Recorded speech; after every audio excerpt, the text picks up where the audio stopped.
Coming up on Botball tonight, the race for first in the AL West is red hot. The Angels take on the Mariners for the Big A as the Halos look to pass Oakland and claim the top spot.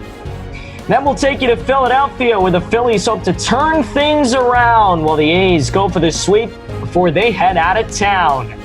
And in Botball After Dark, to London we go. The Cubs and Cardinals with Flaherty and Quintana both set to throw. We welcome you to Botball tonight, presented by Meals on Wheels, and we welcome you into our ML Botball studios with Eddie McCarthy in New Jersey, Aiden Blank in Connecticut. Eddie, this is a brand new venture in the history of ML Botball. There's never been a show like this, and I'm not sure there ever will be.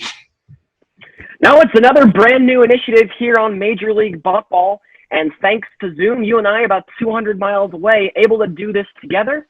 Of course, we had our inaugural minor league showcase day on Monday. That was a roaring success, and I have no doubt that this new Botball Tonight idea will be just as equally successful, and so really excited to start what should be a good tradition here on Major League Botball. We got 3 highlights for you, then we'll talk game previews, and we'll finish up with some games that we would like to watch next week, games we probably will end up watching next week. We start out in the great city of London. The biggest series this weekend, Eddie, regardless of the team's records, is the London series. Last year we had the Yankees and the Red Sox, and another rivalry matchup this year with the Cardinals and the Cubs. The Cubs were a very peculiar story coming in. They came in struggling at 3-7 in their last 10. The Cardinals, the exact opposite, 7-3 in their last 10. But both teams had opposite starts. The Cubs started great. The Cardinals could use a little work. But we'll take you out to Mike A and TARDIS 16. They're going to take you through Game 1 of the London series. Kimbrel pitching the 8th, and Winkler getting through the 9th as they dust off the hated rival Cardinals. The Cubs extend their National League best record, their 46th win of the season, and drop the Cardinals down yet another game below 500 in the standings. If my math is correct, that now sends the Cardinals to 32-38 on the season, while the Cubs are 21 games over 500 now at 46-25. I think that sounds about right. Good math job there. They're just a well-pitched game by Darvish. I know he got in some trouble, but was always able to find his way out of it. What were your impressions of the game there, Tardis? No, the Cubs kept doing what they were doing. They had a good offensive showing, at least in the first inning. They were kind of quiet after that. And they had another great pitching performance from their whole staff. So, yeah, we take care of business here in the first game of this international series. If you want to catch the second half of, we'll call it, since we're over here in England, the Derby. You can catch it, I believe, on Botball After Dark tomorrow, correct, TARDIS? Yeah, that is correct, and you will be on the Phillies Open call, right? The Cubs scored 4 in the first. That's all they would need. A miraculous pitching performance from Chicago. Eddie, it was a great game all around for a team that really needs to have a lot more of them if they want to win a very tightly packed National League Central. Yeah, great game all around for the Cubs, and really highlight Yu Darvish. Nice to see him pitch well today. He's a guy who's been struggling on the year, but he got into the 7th today. He threw 6 1/3, only gave up 1 run. It's a really good sign for Darvish, kind of getting back on the horse right there. And now from London, we will move to Boston, as it's the second game of a 3-game set from Fenway Park, Yankees and Red Sox. And after a light scoring affair in Game 1 that the Yankees would win 3-2, we would have another light scoring game today. The Yankees, they would get out to an early lead, but would they be able to hold it? To find out, let's send it to Heinz AF and Tyler Denberg from Fenway Park in Boston. If you scroll down, there's a PayPal link to donate to Black Lives Matter. We are now rotating charity to donate to every week, so Black Lives Matter is the one of this week. None of this money goes to us. We're just here for the baseball and the fun. Here to bring you just a little bit of baseball during this void. As you can see, DJ LeMahieu with that homer, 418 feet. That really got things started for the Yankees. That error on Chavis's part was big, but that really opened it up. And here is that diving stop by Luke Voigt. Tosses it over, Sessa covering. And what do you think about this Boston offense? What's been the problem? They had 2 runs yesterday, held to 1 today. What do they need to do against good pitching? I mean, they didn't even face Garrett Cole. Well, I think, Alex, it's a lot of that's just in their head. They got down early like that Stanton home. You go into the bottom of the 4th down, 3-0, and your defense doesn't give you a lot of support.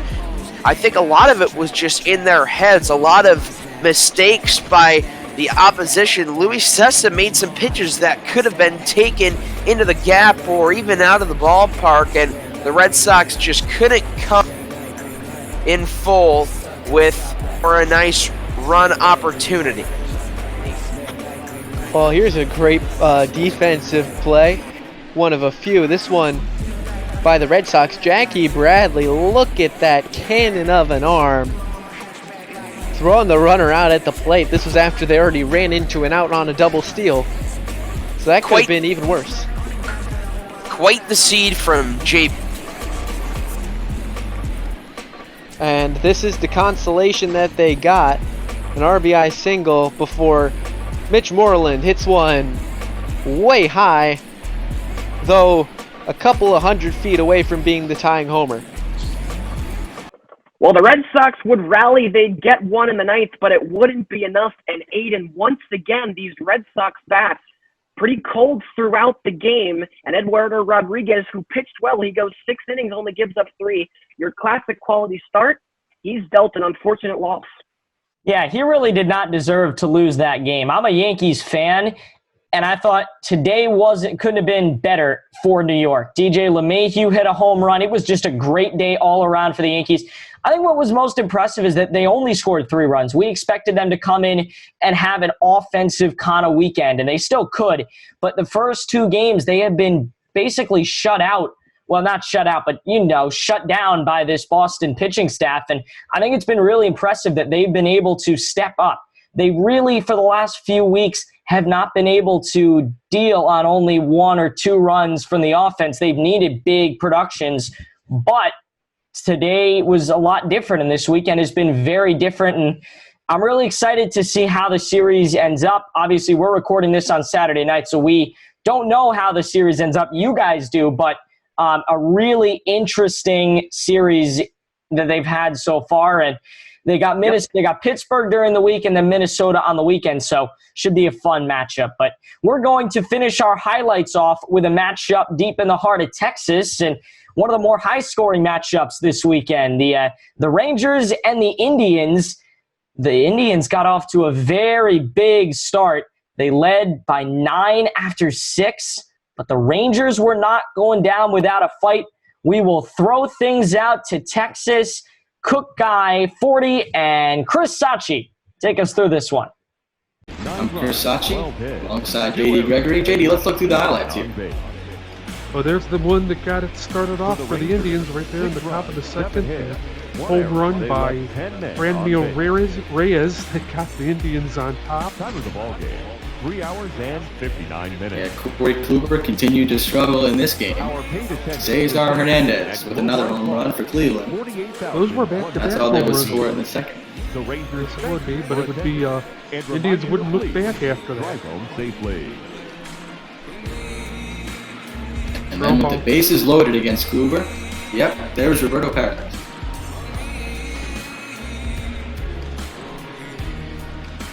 In this 4th inning, the Indians scored 7 runs even. Francisco Lindor adding to the party. Bases were still loaded at that point as it hops against the wall, 6-0 Cleveland. And that was off of Cody Allen. Cody Allen just didn't get the job done today. Chris, there's another double by Oscar Mercado that scored a run. Disappointment, I'm sure, like I said earlier, for both of these two. Both Kluber and Cody Allen, former Indians, struggling today. Here was the first run for the Rangers. Santana, even with the 9-run lead, tries to get the out at home. Again, I think he tried to be too cute on that, and that was a couple of mistakes we saw from first baseman today, but most of the time Santana doesn't do that. And then Joey Gallo working a tough at-bat, fouled off a few difficult pitches. And the Rangers here in the bottom of the sixth are making this ball game interesting. Well, that was a little run, and that kind of changed the complexion of this game a little bit. But the Indians' bullpen was the big story of this one. Yeah, once Adam Plucto came into the game, just a beautiful play by Lindor, just shy of getting Guzman to end that sixth inning. But like you said, that saved more than one run from getting there, and that could have injected a lot of life into this Rangers ball club. Great job by Lindor right there. And the strikeout by Hand to end it. So the Indians are now just half a game back in the American League Central, and Eddie, the team that leads that division is the Twins, the best team in Botball. Yeah, how unfortunate for the Indians, isn't it? They have the second best record in Botball. Right now, they're stuck in that first wild card spot because the Twins have also been so good this year. But how about the Indians? And we got to give a lot of credit here to Terry Francona and the job that he's done with that team. Again, not a club that we were expecting to be, sitting with one of the best records in Major League Baseball, but right now that is right where they are. And all the credit in the world to Terry Francona and the job that he's done with that team. They can hit, they can pitch, they're disciplined on the base paths. He has worked them into a well-oiled machine. I think they can be a contender. They can make some noise, and I'm really excited to see what they can do as we head into the All-Star break and down the stretch. Yeah, it should be a fun team to watch. A lot of people think the American League Central is going to end up having 3 teams in the playoffs, a division winner and 2 wild cards between the Indians, the other 2 teams that I can't think about right now, the White Sox and the Twins, of course, in the American League Central. Should be a very fun race as we move into really the final few months of Major League Baseball. So we talked about what has come, and now we're going to talk about what's going to come. It's our Black Lives Matter game previews. The Mariners and the Angels. The Angels are in a wild card hunt trying to overtake the Athletics in the West. The Mariners used to basement life in that division by this point. Yeah, but it's an AL West, Aiden, that even the Mariners, who, like you said, they are in the basement, only 9.5 games back. It's the one division where there's not one clear team that's kind of pulled away. The A's, who are sitting as we record this episode at 40-30, only 9.5 up, as I just said. But this one, it's a good pitching matchup in the sense that it's 2 guys for the Mariners. It's Yusei Kikuchi, and he's a prospect that the Mariners are very excited about. Left-hander from Japan, but 2-5, 4.50 ERA on the year. Not really living up to their high expectations thus far. But then, Aiden, on the other side of the coin, it's Andrew Heaney for the Angels. And what a story this guy's been this year. He's 8-3 on the season, of 3.1 ERA. He was kind of pegged as a middle of the starting rotation kind of guy. He has surprised everyone with his 8 wins, that ERA just above 3. And if the Angels are going to make a run, look for Heaney to be at the forefront. Yeah, should be a very interesting matchup. That's the 7 o'clock game out west. Yusei Kikuchi versus Andrew Heaney. Brother Beard and Christopher Sachi have the call. That is coming up right after this. You don't need to change the channel. It's right here on Twitch on the ML Botball account. That'll be the first of 3 tonight. The second of 3 tonight is back east in Philadelphia. They are hosting their former team in a way. The Oakland Athletics used to be the Philadelphia Athletics. The A's look to finish the sweep. They won the first 2, trying to stay away for the rest of the division. Phillies, they really just need to get their act together if they want to contend with these big names in their lineup. Yeah, 2 teams with big storylines, each completely different. Like we said just a moment ago when we were discussing Seattle and the Angels, the Phillies,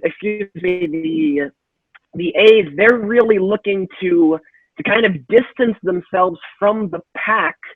But on the other side, the Phillies, they're a teammate in that they really have to get their act together because the Nats and the Braves, both in the NL East, playing some really good baseball right now. and those two are in danger as far as the Phillies are concerned. Those two are in danger of really pulling away from the rest of the division and leaving the Phillies lagging in the dust if they don't get their act together. But for the Phillies, not a great guy to be putting on the hill if you want to spark a run. Vince Velasquez, 4-5 on the year, and yikes, a 7.14 ERA. He will try and start some kind of run for the Phillies. His opponent, Sean Manaea, 5-6, 3.32 ERA on the year. As you mentioned, Aiden, A's going for the sweep. Phillies looking to salvage one. Sean Manaea versus Vince Velasquez at 9 o'clock. Mike A, as of now, as we record this on Saturday night, has the solo call. Finishing up Botball After Dark internationally, a fun matchup yesterday between Chicago and St. Louis, and we do it again second half of the London series after the Cubbies won the first game 4-1. Not as nearly as much offense as we saw last year between the Yankees and Red Sox, huh?